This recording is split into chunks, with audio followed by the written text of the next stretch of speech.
मनीष कश्यप जब पीएमसीएच में गए तो एक दरोगा की डॉक्टर बेटी से उनकी मुलाकात होती है।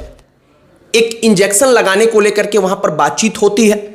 एक इंजेक्शन जो मरीज तक नहीं पहुंच पा रहा था, डॉक्टर साहिबा कहती हैं कि 15 दिन का वक्त लगेगा। मनीष कश्यप कहते हैं कि हम कोशिश करते हैं, और इसी के बाद बात बिगड़ती है जो अब तक की कहानी आई है। और मनीष कश्यप के बारे में इसके बाद तमाम प्रकार की चर्चाएं चलती हैं। मनीष कश्यप के बारे में खबरें आती हैं कि वो हॉस्पिटलाइज हैं, ऑक्सीजन के सहारे वो अस्पताल में रखे गए हैं, उनके सीने में दर्द है। ये तमाम चीजें आप तक पहुंची होंगी। अब इसके बाद से गुप्तेश्वर पांडे, बिहार के पूर्व डीजीपी, वो पाकिस्तान के जो आर्मी के जनरल हैं मौलाना मुनीर, उनका नाम लेकर के कहते हैं कि वो मनीष कश्यप उनके एजेंट थे और पीएमसीएच में गए थे। तो देशभक्त डॉक्टरों ने उनको पकड़ करके रोक लिया और भारत के लिए बेहद ही अच्छा काम किया है, उनको परमवीर चक्र से सम्मानित किया जाए, वो कटाक्ष करते हैं। हमने सोचा कि एसआई की बेटी अस्पताल के अंदर एक इंजेक्शन को लेकर के लड़ाई, और मनीष कश्यप को बांध कर लेकर हॉस्टल ले जाना चाहते थे डॉक्टर्स जो थे वहां पर। इन तमाम खबरों को पूरे अच्छे तरीके से A to Z की जो कहानी है वो आपके सामने रखी जाए कि पटना के पीएमसीएच, जो बिहार का सबसे बड़ा अस्पताल है, उस Patna medical college and hospital में क्या हुआ, और पीएमसीएच में आखिर ऐसा क्या है कि कोई भी व्यक्ति, चाहे वो विधायक हो, चाहे वो कितना भी बड़ा हो, लेकिन वो कभी वहां की अव्यवस्थाओं को रिकॉर्ड नहीं कर सकता।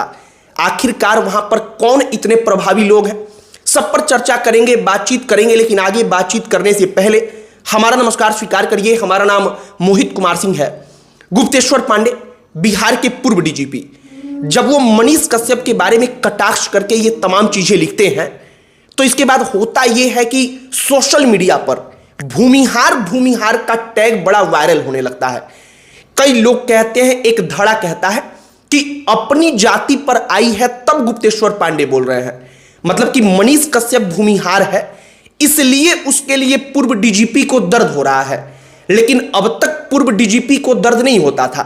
लेकिन गुप्तेश्वर पांडे से एक और सवाल मेरा यह भी है कि जब वो डीजीपी थे तब भी बिहार के पीएमसीएच अस्पताल में ऐसा होता था।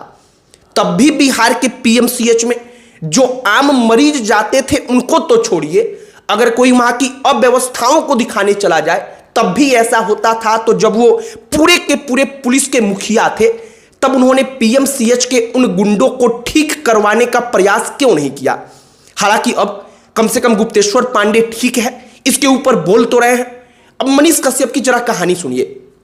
बताया जाता है कि किसी मरीज का फोन आता है, वो एक इंजेक्शन के लिए परेशान होता है। जब मनीष कश्यप वहां पर पैरवी लेकर पहुंचते हैं तो एसआई की एक बेटी होती है जो डॉक्टर होती है, उनसे उनकी बातचीत होती है। वो डॉक्टर साहिबा कहती हैं कि 15 दिन का अप्रूवल टाइम लगेगा उस इंजेक्शन को देने में, और मनीष कश्यप कहते हैं कि इतना तो मरीज के पास समय नहीं है।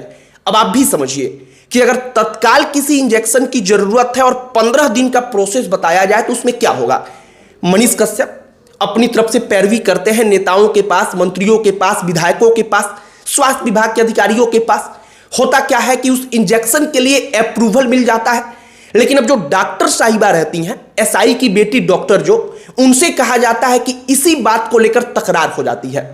वहां पर थोड़ी बोलाचाली होती है, वहां पर डॉक्टर से थोड़े बकझक होते हैं, और इसके बाद कॉल करके वो बाहर से लोगों को बुला लेती हैं, और पीएमसीएच के भी स्थानीय काम करने वाले कुछ लोग, गार्ड्स, उसमें शामिल हो जाते हैं, और यहीं से सारी की सारी कहानी आगे बढ़ती है।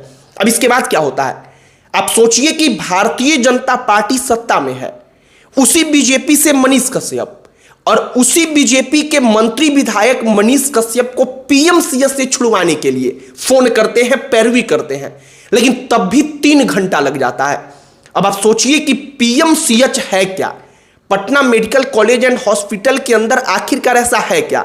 मानो कई बार हमें तो ऐसा लगता है कि पीएमसीएच अपने आप में एक अलग देश बन चुका है, वो एक अलग राज्य है। वहां पर पटना डीएम की नहीं चलती, बल्कि पीएमसीएच का अपना डीएम है, अपना कोतवाल है, अपना न्यायालय है, अपना संविधान है, उसकी अपनी पुलिस फोर्स है। और पीएमसीएच एक अलग देश ही है, उस देश का अलग कानून है, और पीएमसीएच अपने ही कानून से चलता है। अब मनीष कश्यप के साथ क्या हुआ, 3 घंटे तक पैरवी। इसके बाद से मनीष कश्यप माफी मांगते हैं। उनकी गलती क्या थी कि वो पैरवी करने गए थे और अव्यवस्थाओं को लेकर भी शायद उन्होंने कुछ बोल दिया, ऐसी खबरें आई। हालांकि कहा जा रहा है कि अव्यवस्था पर उन्होंने कुछ नहीं बोला, केवल और केवल उस इंजेक्शन को लेकर के बातचीत हुई और इसी बात को लेकर के मामला बिगड़ गया। अब मनीष कश्यप इसके बाद से अस्पताल में जाकर भर्ती होते हैं। आप समझिए कि वहां पर उनको किस तरीके से पीटा गया, चेहरे वगैरह पर, सर वगैरह पर चोट लगता है, सीने में दर्द होता है चोट के कारण, और उनको सांस लेने में दिक्कत होती है, जिसके बाद से ऑक्सीजन लेवल को मेंटेन करने के लिए ऑक्सीजन के सहारे उनको अस्पताल के बेड पर लिटाया जाता है। वो तस्वीरें सामने आती हैं।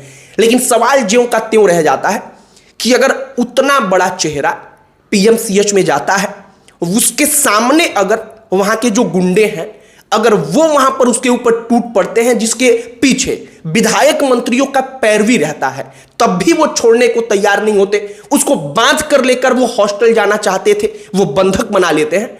तो आम जनता अगर वहां पर जाती होगी और अगर आम जनता उनसे कहती होगी कि नहीं जल्दी दवा कर दीजिए, तो फिर वो क्या करते होंगे।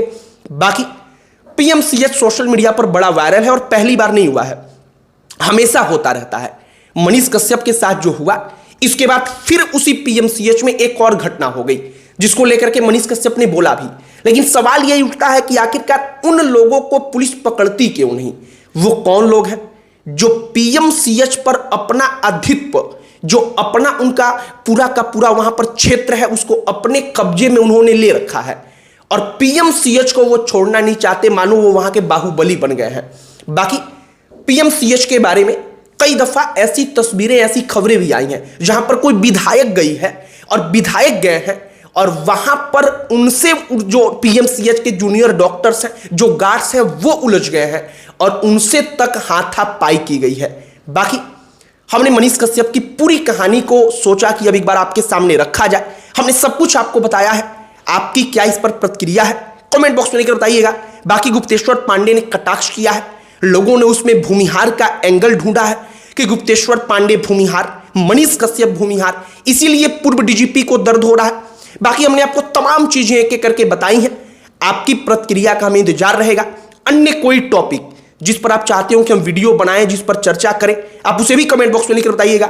हमारा पूरा प्रयास होगा कि हम उस पर वीडियो बनाएं। बाकी इस वीडियो को यहीं पर समाप्त करते हैं। अंत में हमारा परिचय, हमारा नाम मोहित कुमार सिंह है और आगे जो भी अपडेट आएगा इस मामले से जुड़ा हुआ, कि अगर कोई एफआईआर होती है, वाकई में कोई कार्रवाई सरकार की तरफ से, पुलिस की तरफ से हो पाता है, तो हम जरूर आपको बताएंगे। और एक खुशी की बात होगी कि अगर कार्रवाई हो तो, जिसकी उम्मीद एकदम जीरो है। बाकी वीडियो में यहीं पर समाप्त करते हैं। बहुत बहुत धन्यवाद।